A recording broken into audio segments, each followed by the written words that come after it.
everyone. This is History 11, lecture on the Protestant Reformation, 1517 to 1648. This is going to be an abbreviated lecture. While the Protestant Reformation has significant impact on American history, particularly American religious history, we won't spend a lot of time here simply because there are so many other matters that will draw our attention. But we do need to talk about this because it will have great implication for the um, for England in terms of its transformation from a Catholic-dominated country to a Protestant-dominated country, and then these Protestant groups from England moving over into British North America.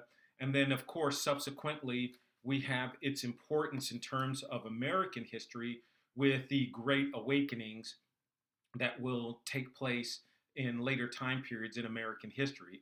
So it's important that we do just briefly talk about this and to just sort of discuss it.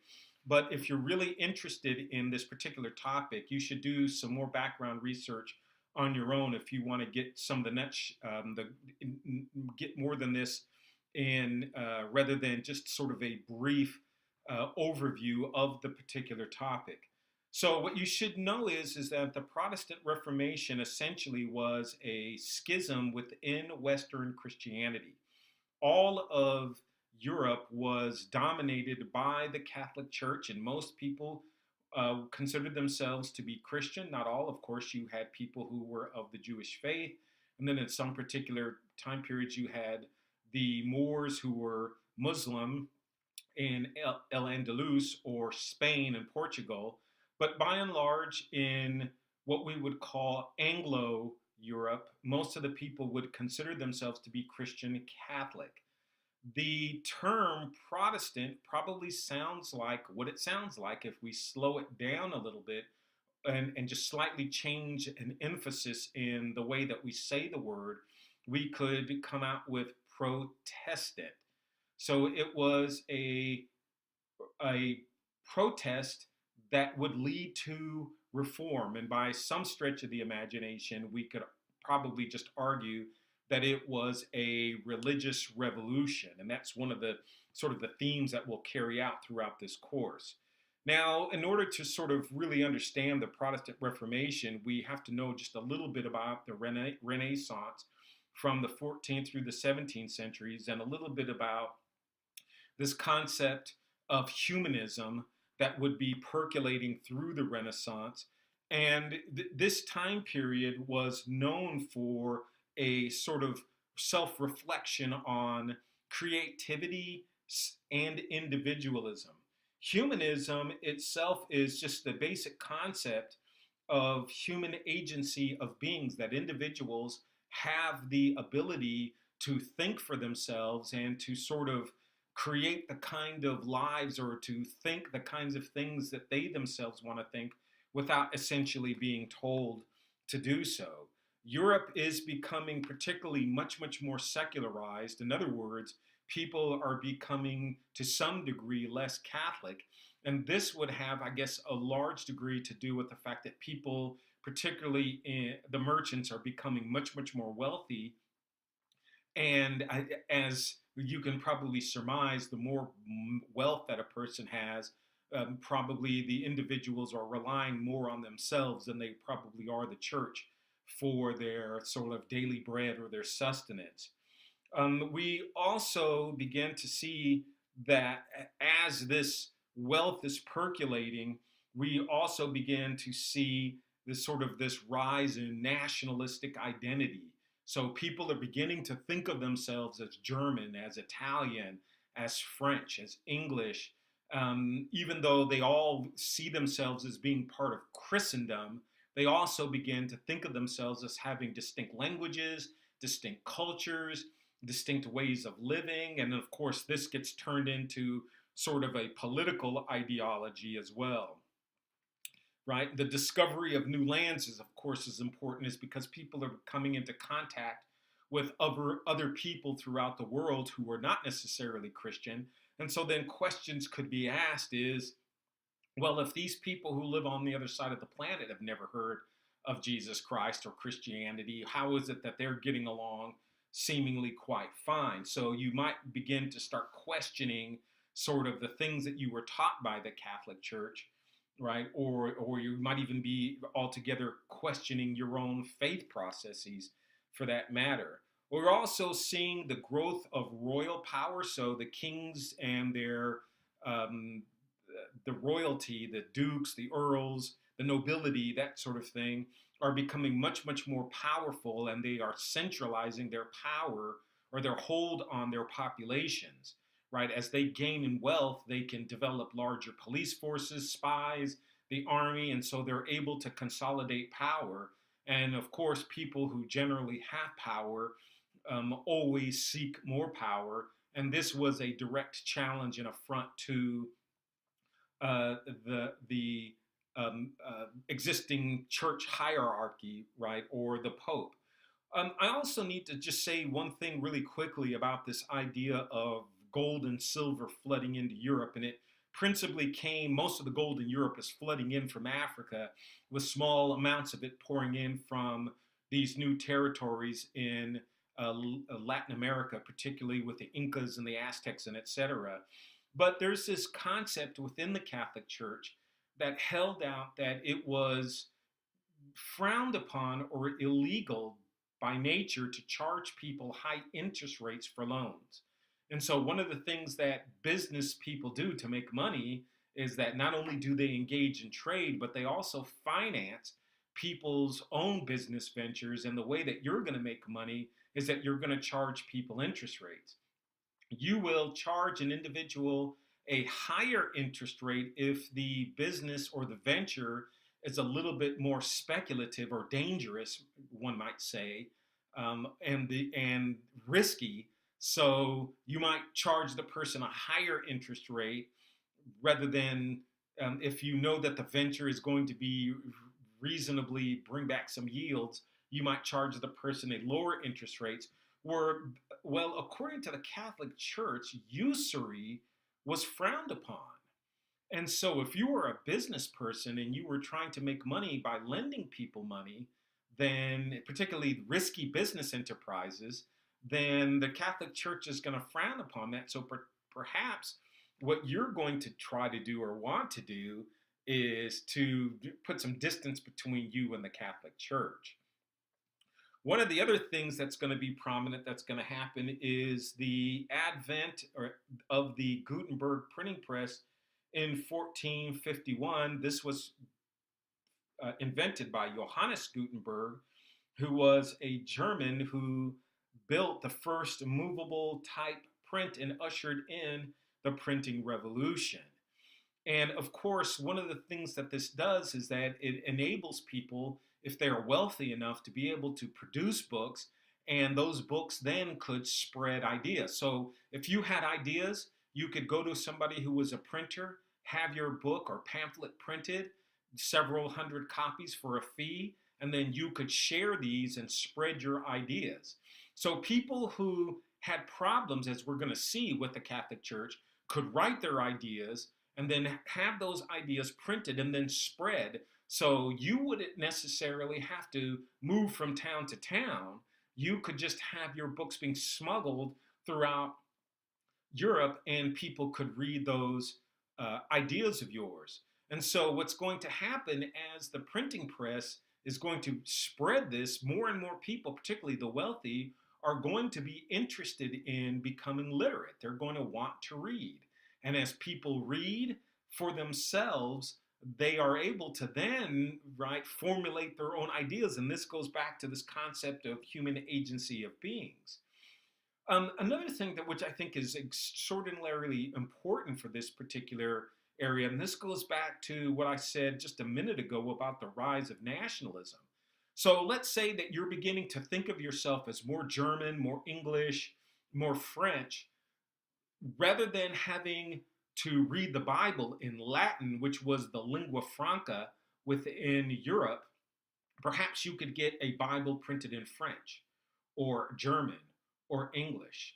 The reason why Latin is the lingua franca of the literate, of the educated people, is because your home language might have been German, and if you're speaking to another person, if you're wealthy and you're speaking to another wealthy person who might be, let's say, Dutch, you could speak Latin and or read Latin, and everybody could understand what's going on, regardless of where you were.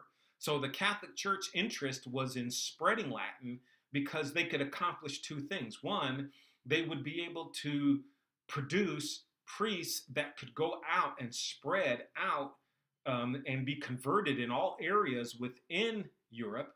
And Latin would be the lingua franca, so you could speak to a French priest, a English priest, a German priest, right? And also with that is that the average person didn't speak Latin or read Latin, so the ideas of the church, the Bible and the sacraments and all of that kind of stuff would be written in Latin, and you as a priest would be the only person in your town that could read any of this stuff. So people who wanted salvation would have to always come back to the priest because the priest would know what's written in the book. So it was like a way of hiding or safeguarding the knowledge, right? So it's like being a magician who knows how the trick works, and once everybody figures out how the trick works, it's no longer magic, right? It's sort of that sort of concept, if you can think about it in that sort of idea. So as the rise of nationalism is going, people are wanting to, instead of reading Latin, they're wanting to read the Bible in their own languages, and so the Catholic Church would frown upon that. Right? So the Gutenberg printing press is sort of encouraging people to print books in the local language and the spreading of those books. Many people also were beginning to question the idea of the church actually helping in personal salvation. You know, one of the things that people always do about religions is that when they see innocent people being hurt, people say, well, why hasn't God stepped in? Or I'm dying, and why isn't, I'm praying every day, and why isn't anybody, God helping me per se? So people would question, especially if we have this idea of human agency, people might be even questioning, the role of Christianity in one's own personal life of salvation, right? Does this stuff actually really work? The other area which people were beginning to have questions about was church hierarchy, right? So the church over time became much larger, much more bureaucratic, and you had people who were working up at the higher echelons of the Catholic Church who were not necessarily viewed as being all that Christian. You might have even had people working in and out of the church, like financiers, who might not necessarily have been Catholic. They might have been Jewish or Muslim, or might just have been people who didn't necessarily go to church that much. And people would beginning to then wonder, well, why is it that this person who hasn't been to church all of their life, right, who I know them personally, and they're about as Christian as I am, how is it that they're working in the church? And so people would be beginning to question even the religiosity of the popes, right? Because one of the ways during this time period that people became pope is by buying the office, right? Rather than being a person who was really faithful to God per se. So people also question the church's wealth. The early Christian church at the time of Jesus, or shortly afterwards, was a religion of the poor and the dispossessed. And if the Catholic Church is becoming much, much more wealthy, and the priests and the Pope are living more opulently and living in splendor, while the rest of the population is living in abject squalor, which most of Europe was, people would beginning to wonder, well, how is that possible? What would Jesus think about unbridled wealth, right? So these are kinds of the concepts of sloth and corruption were endemic within the church, as all bureaucratic institutions are. And so people would begin to sort of question all of this stuff. We have representative examples of this. Sixtus IV, 1471 to 1484. He placed a tax on brothels because priests were essentially going to brothels and sleeping with the prostitutes, and so they charged a tax in order to make a profit off of the priest's own actions, or taxing priests who had mistresses. There was Alexander the Sixth, the Pope at the time of Columbus, who had fathered 7 children by 2 mistresses. So people would be looking at this and saying that, the church is corrupt, right? It's maybe the people who are running the church aren't as faithful as we had thought.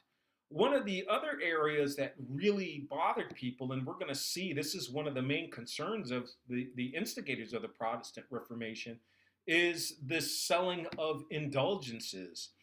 And so, one of the things that the Catholic Church would do is that they had a process, a way to reduce punishment for one's sins, was to just simply pay a fee.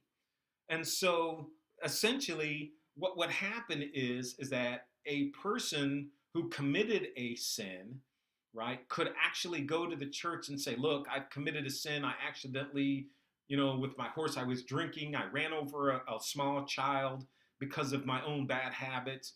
And please don't punish me. Make God forgive me. So you would pay a fee.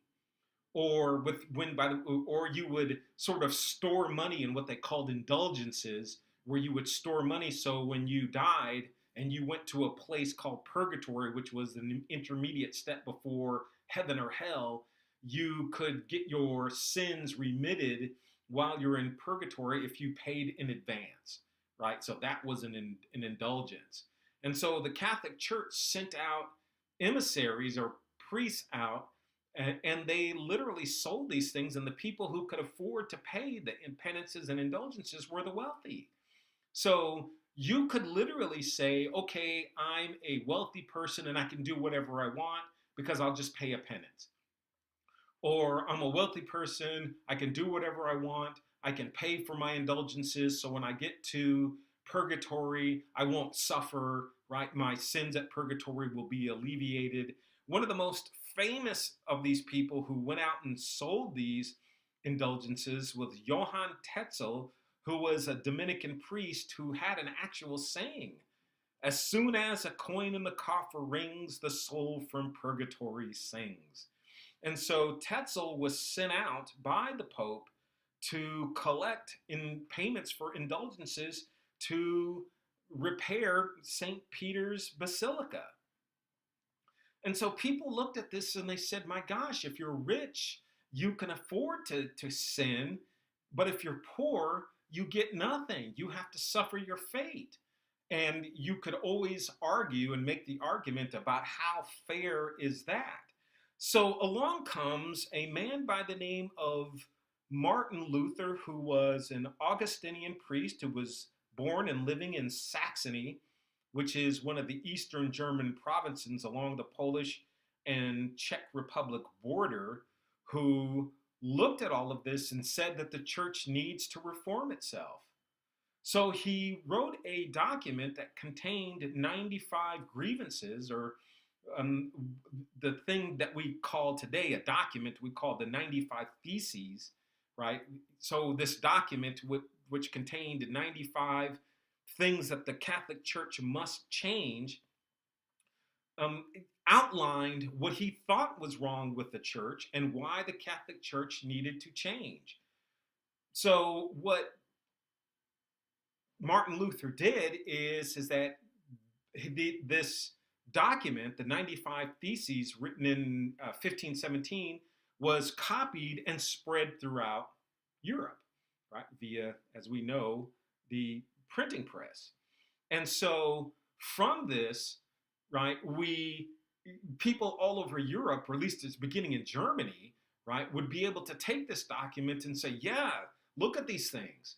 And so what it did is that many people who had these same fundamental ideas agreed with Martin Luther, and they said, yes, the church has got to change, and if the church won't change, we'll just go along our own way. We have the human agency to go our own way. And now I like to overemphasize here the idea that Martin Luther never really started out to start the Protestant Reformation. He only wanted the church to change.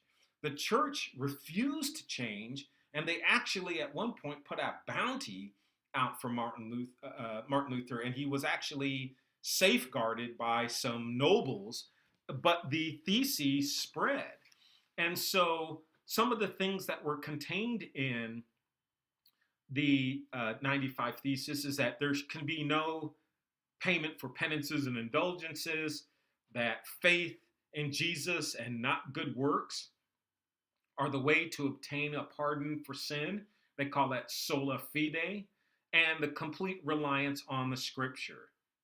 So, a complete reliance on the scripture, a faith in Jesus and not works are the way to obtain a pardon for sin, and just sort of this getting rid of this idea of paying for penances and indulgences. And this would have immense ramifications for people within Europe, beginning in Germany and spreading to other areas.